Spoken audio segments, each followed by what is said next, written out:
নমস্কার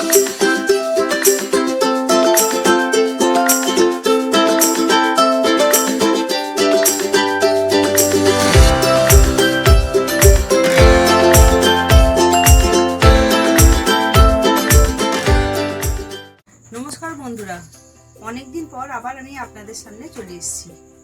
আজ আমি আপনাদেরকে দেখাবো ধাবা স্টাইলের ডিম তড়কা। তা এটা বানাতে আমার কি কি লাগছে বা কিভাবে বানাচ্ছি চলুন দেখে নিই। তা এইটা বানাতে আমার যেটা লাগবে, দেখুন তড়কার ডাল নিয়েছি কিছুটা, মানে যেটাকে আমরা বলি মুগ কড়াই, আর নিয়েছি আমি কিছুটা পরিমাণ ছোলার ডাল। এই দু রকম ডালকে আমি 1 ঘন্টা আগে একটু ধুয়ে ভিজিয়ে রেখেছিলাম। এটা ভিজিয়ে রাখলে পরে কি হয়, ডালটা খুব ভালোভাবে সেদ্ধ হয়ে যায়।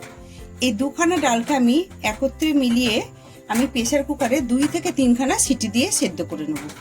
দেখুন বন্ধুরা, মুগ কড়াইটা আমি অলরেডি সেদ্ধ করে নিয়েছি, মনে হয় হয়েই গেছে। 2টো সিটি দিয়ে নিয়েছি, দেখুন দেখেছেন 2টো সিটি দিতে হয়ে গেছে।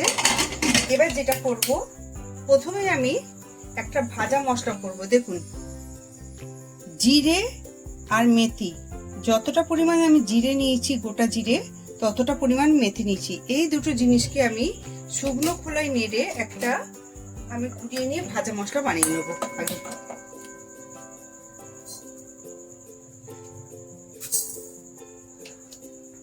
তরকারিটা রান্নার জন্য আমি এখানে 2টো পেঁয়াজ, মাঝারি সাইজের পেঁয়াজকে কুচিয়ে নিয়েছি, কাঁচা লঙ্কা, এখানে দেখুন রসুন নিয়েছি, আদা নিয়েছি, 2খানা টমেটো আর ধনেপাতা। এখানে আদা, রসুন আর অর্ধেকটা পেঁয়াজ আর টমেটো দিয়ে আমি একটা পেস্ট বানিয়ে নেব। দেখুন এটা আমার ভাজা হয়ে গেছে। এটাকে আমি এবার একটা শুকনো খোলায় নামিয়ে নেব। এরপর আমি তেল দিয়ে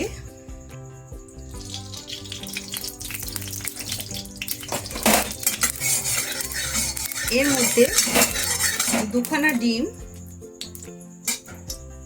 আমি ভেঙে দেবো।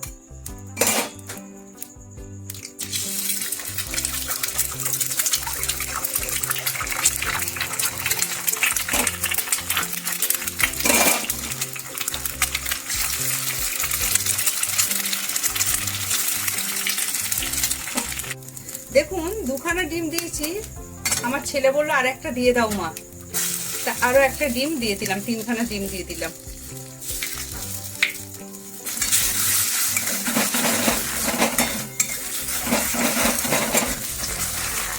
ডিমটা ভুজিয়া বানাবার সময় একটুখানি দিয়ে দিলাম নুন। ডিমটাকে আর ভাজবো না, এটা ভাজা হয়ে গেছে। এটাকে আমি এবার নামিয়ে দেব।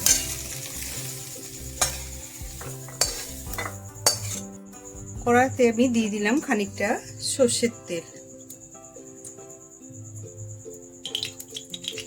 তেলটা গরম হয়ে গেছে। এর মধ্যে এই যে আমি পেঁয়াজ 2খানা কেটে রেখেছি, অর্ধেকটা পেঁয়াজ আমি এতে ভেজে নেব, আর অর্ধেকটা পেঁয়াজ আমি বেটে নেব। এই আদা, রসুন, টমেটো আর পেঁয়াজটা আমি একটা পেস্ট বানিয়ে নেব।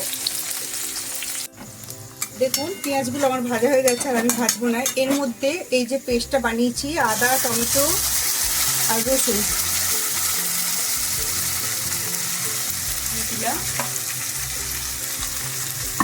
দিয়ে দেবো। আমি এতে একটু হলুদ,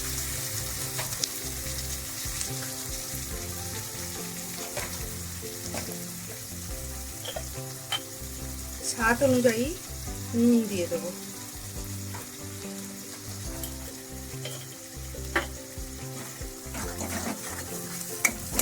একটু নাড়াচাড়া করব।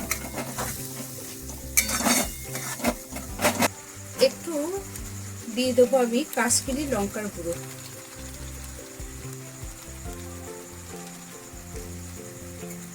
স্বাদের জন্য একটু দিয়ে দেবে হাফ চামচ চিনি। ঝালটা আপনারা আপনাদের ইচ্ছে মতন দেবেন। আমি এখানে দেখুন গোটা 4টে কাঁচা লঙ্কা দিয়ে দিলাম চিড়ে। এটাকে একটু নাড়াচাড়া করব। মশলাটা আমার কষানো হয়ে গেছে, তেল ছেড়ে দিয়েছে মশলার থেকে। এর মধ্যে যেটা দিয়ে দেবো আমি ডিমটাকে, যেটা আমি ভাজা করে রেখেছিলাম, ভাজি, সেই ডিমটাকে আমি এর সঙ্গে দিয়ে দিলাম।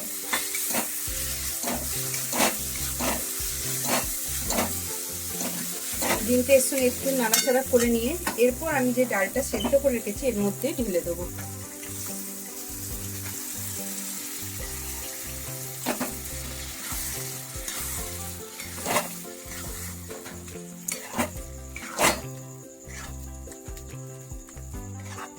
দরকার হলে একটু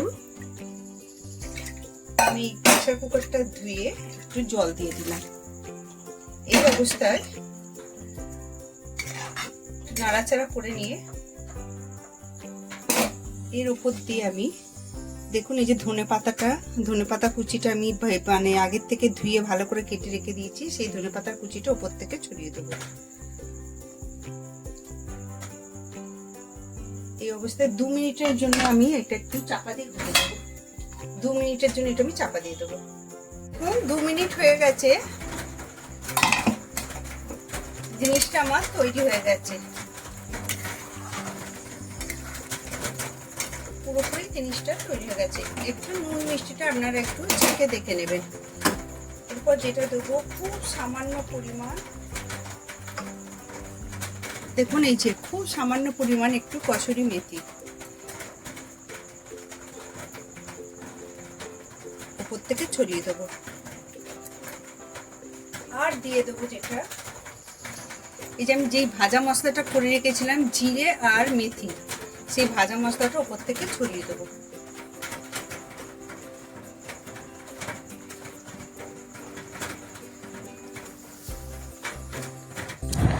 তৈরি হয়ে গেল আমার ধাবা স্টাইলের ডিম তড়কা। এর ওপর দিয়ে আমি একটু মাখন দিয়ে দেবো। এইভাবে আপনারাও বাড়িতে একবার ট্রাই করে দেখতে পারেন। যদি ভালো লাগে এই ভিডিওটা অবশ্যই একটা লাইক, শেয়ার আর সাবস্ক্রাইব করতে ভুলবেন না। নমস্কার।